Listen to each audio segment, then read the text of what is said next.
You're listening to Season 9 of Mobile Suit Breakdown, a weekly podcast covering the entirety of sci-fi mega franchise Mobile Suit Gundam, researching its influences, examining its themes, and discussing how each piece of the Gundam canon fits within the changing context in Japan and the world, from 1979 to today.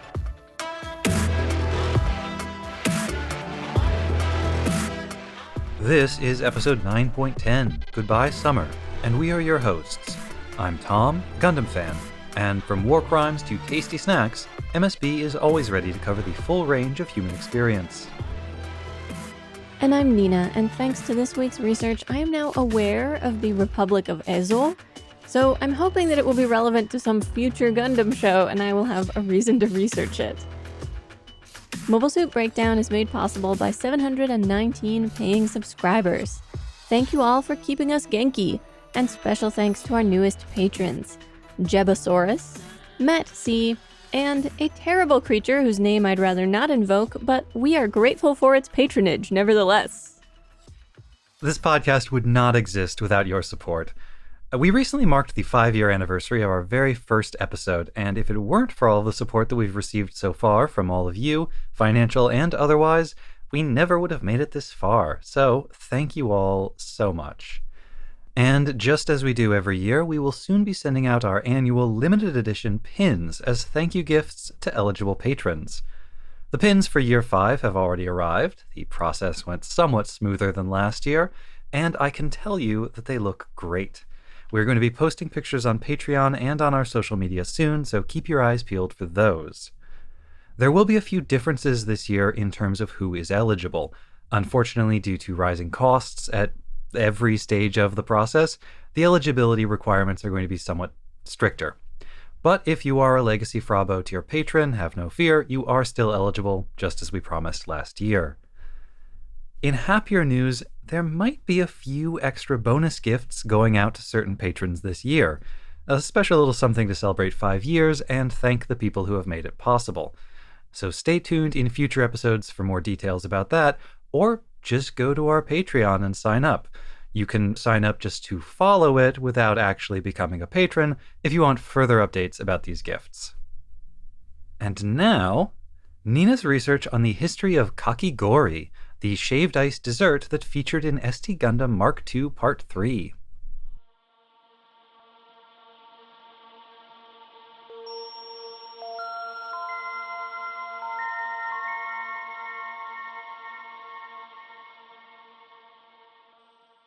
The history of making ice-based desserts for refreshment in the summer dates back to at least the 4th century, when wealthy Romans purchased ice transported from the mountaintops down to their villas. The Japanese version is called kakigori, and nowadays consists of shaved ice, often described as having a fine, fluffy texture like freshly fallen snow. This ice is then topped with flavored syrups, and modern, more elaborate versions include things like fresh or canned fruit, condensed milk, whipped cream or ice cream, sweet red beans, agar jellies, and other sweets. The name comes from the verb kakeru, which means to chip or break off, and the word for ice, kori. While there is a kanji for kakeru, it isn't used because it has a number of negative connotations. It can also mean to lack, to be missing, to become lost, or to be deficient. This is why when you see kakigori written out, the kaki part is written in hiragana, though the kanji for ice is still used. Sei Shonagon's The Pillow Book, a collection of poems, anecdotes, and musings about Heian period court life, begun in the 990s and completed in 1002, contains the earliest known mention of kakigori. In this early incarnation, the ice was shaved by hand with a knife, and the toppings were things like crushed fruit and syrups made from the sweet sap of kudzu, hydrangea, and ivy. You may remember from my earlier research on konpeito that both honey and sugar were rarities in Japanese cuisine at this time. Ice would also have been a rare commodity then, extracted from mountain streams or partially frozen lakes and then carefully stored until summer. The storage facilities were called himuro, the Japanese term for an ice house, And the management of the imperial court's ice houses was such an important task, there was an official court post and hereditary title attached to it, Muraji, which means something like ice house keeper. The oldest record of this title is actually from the Nihon Shoki, written circa 720 CE. The simplest ice storage uses a hole dug in the ground, packed with ice and either straw or sawdust, then covered, or uses small structures deep in mountain caves. But both of these methods work best in regions that already have cooler temperatures, in the northern parts of Japan or at higher altitudes. Freestanding thatched structures could also be used, though these too were usually dug into the ground to take advantage of the natural cooling and evaporation this provides. If you've never dug a deep hole in the summertime, I can tell you that in many regions, even the summer sun doesn't warm the soil very deep, and a hole in the earth can fairly radiate cold, helped by the damp. This is also the principle behind root cellars, which are dirt floor basements used to store produce without refrigeration. Ice consumption, or at least records thereof, seems to have decreased during the Kamakura and Muromachi periods. It's likely that the regions capable of storing ice for use in summer kept doing so, but that without a strong centralized government, there wasn't much incentive to transport the ice long distances. However, with the formation of the shogunate, this changed once again. During the Edo period, ice was once more brought from ice-producing regions to the capital, and the Kaga clan in particular used to present snow and ice to the shogun on the first day of the 6th lunar month every year. This would fall around the beginning of July in our current calendar. Snow and ice, still a rare luxury, were also used as offerings at some shrines, and there were a number of festivals related to ice and ice houses. It wasn't until the late 1800s that ice harvesting and transport became even a little commercially viable, paving the way for kakigori to become a mainstream dessert rather than a luxury for aristocrats. During the Meiji period, one of the main types of ice available was so-called Boston ice, which is more or less what it sounds like: ice harvested from northeastern North America and shipped through Boston.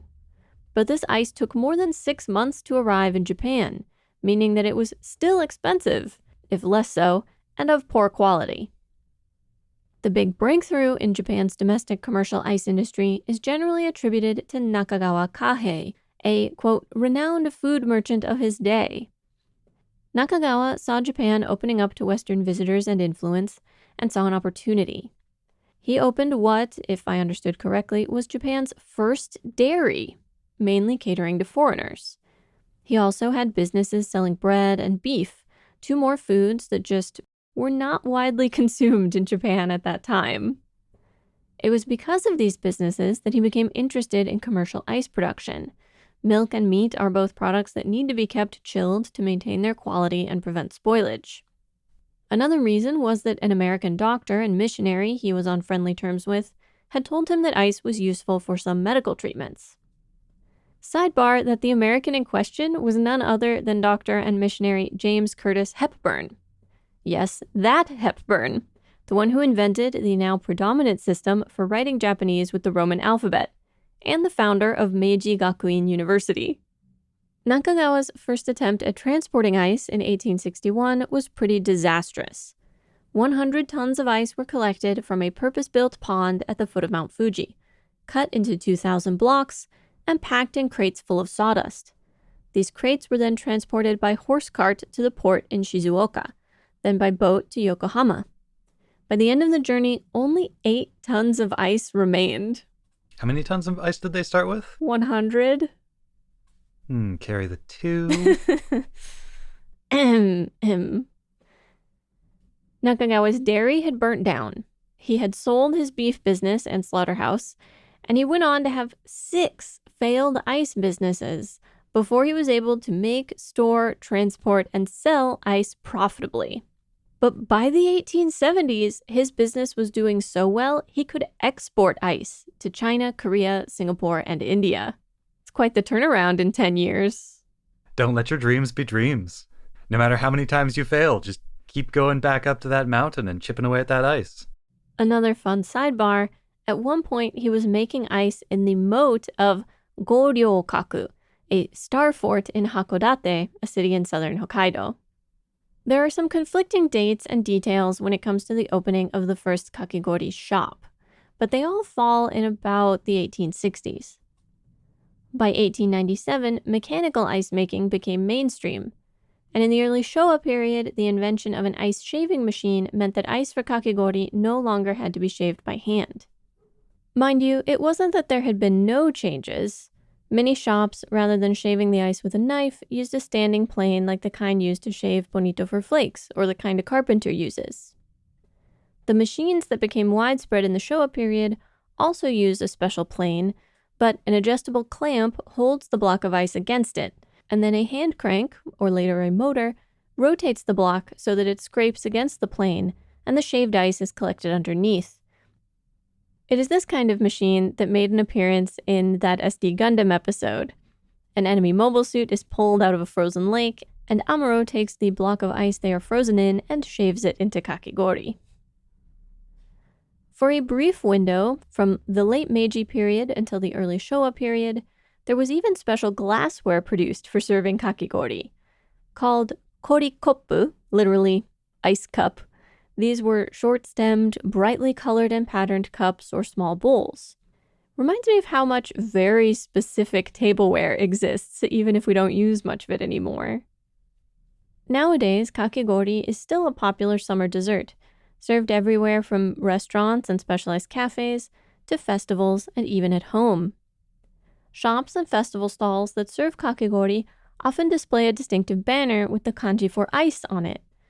But this banner didn't always mean icy treats served here. It evolved from Meiji-era signage that was meant to indicate an establishment had passed its health and safety inspections, put in place by the government to ensure that as the number of establishments making their own ice increased, the water used was sanitary. Two last fun tidbits. As I was looking into ice houses in Japanese history, I learned that certain cities in northern Japan still store snow in the winter, then use it in lieu of refrigeration or air conditioning to provide cold storage for produce and cooling for data centers, warehouses, and even residential or recreational facilities. The other is that, and I shouldn't be surprised by this, there is a lot of thought and a lot of process that goes into making the ice itself. For instance, fancy ice is tempered before use. All this means is that it is allowed to warm up a little and to start melting in a refrigerator or at room temperature. This is supposed to get rid of any cloudiness in the ice so that it's sparkling and clear, and to prevent the ice from cracking apart, though this is more about ice being used in fancy cocktails. The difference in temperature between the ice and the liquid can cause the ice to crack. And after all the technological developments humans have made and the marvel that is refrigeration, of course, there is a recent trend for natural ice. Ice formed during winter by sufficiently low ambient temperatures. For commercial ice blocks, this takes around 2 months. Ice that is then cut and stored, covered with sawdust and kept in an unrefrigerated ice house, much as it would have been before the advent of machine-made ice. There are supposed to be a number of benefits to natural ice. For instance, one source said that slow frozen ice is harder and melts more slowly, and so can be shaved particularly finely, allowing for kakigori that is even fluffier than normal. Another claimed that slow freezing over a long period and constant agitation of the freezing water, quote, prevents impurities and produces ultra-clear, slow-melting ice. One waxed a bit poetic, describing such ice as shimmering like a jewel. But not one source talked about what to do if there are DOMs in your ice. Obviously, you have to shave it. The DOM adds, I'm gonna say minerals? Iron? Very healthy. The latest trend in kakigori, Minovsky particles. The Gundam cafes have closed now, but I wonder if they used to serve, like, DOM-themed kakigori. They should have done.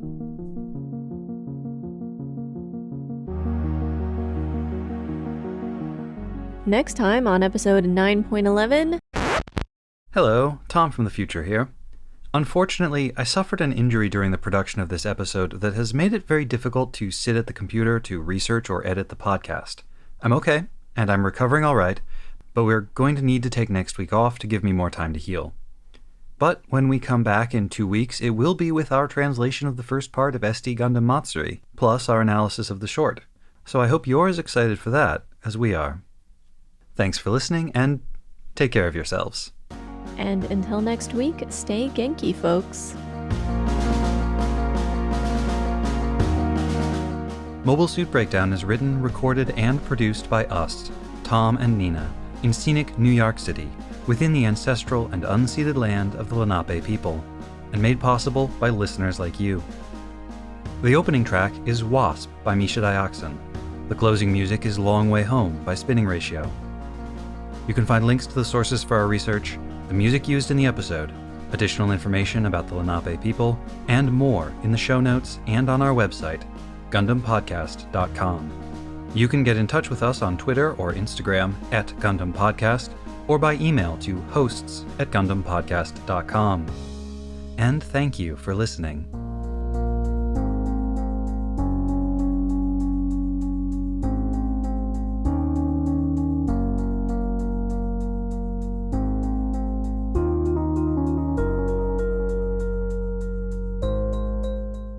While there is kanji for kakeru, Drop the bass. do you think I'm going to have to start that paragraph over or just that sentence? Just the sentence, I think. It's noon on a Sunday. What are people up to? Church rave. Oh, I can't dance too much. My poor neck. Yeah, please be careful.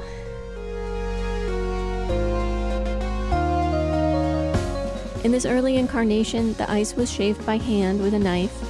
Honestly, what the is going on? I don't know. I think just keep going. All right. Apologies if anyone hears the thumping bass beat in the background. We cannot control what the cars outside the studio are doing. I mostly don't like it because I can feel it, and Oh, is it aggravating your migraine? not yet, but I'm worried it might.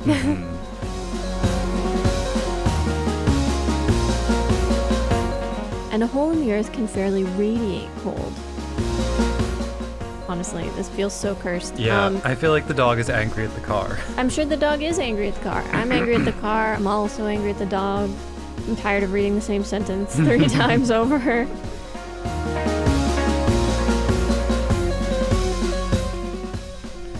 The 20-minute research piece that took 2 hours to record. Because every other line, there's a siren or a car or a dog or yelling people.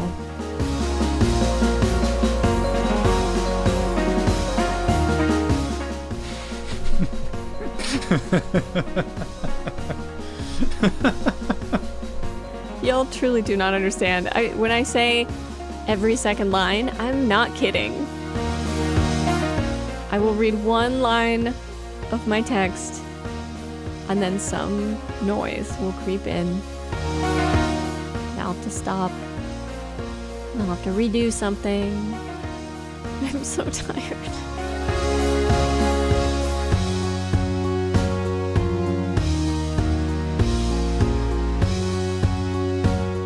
Honestly, like, what the I'm really now. Yeah. Like, this has gone on for way long enough. Are the dogs just like out there barking? Are they inside barking? Like, I think she might have left them tied on the fence for a moment while she went someplace else, and the fact that she wasn't like with them. And they bark at everything. They bark at other dogs. They bark at people. Yep. Like, but they've been going for like 10 minutes yeah. or more. Yeah.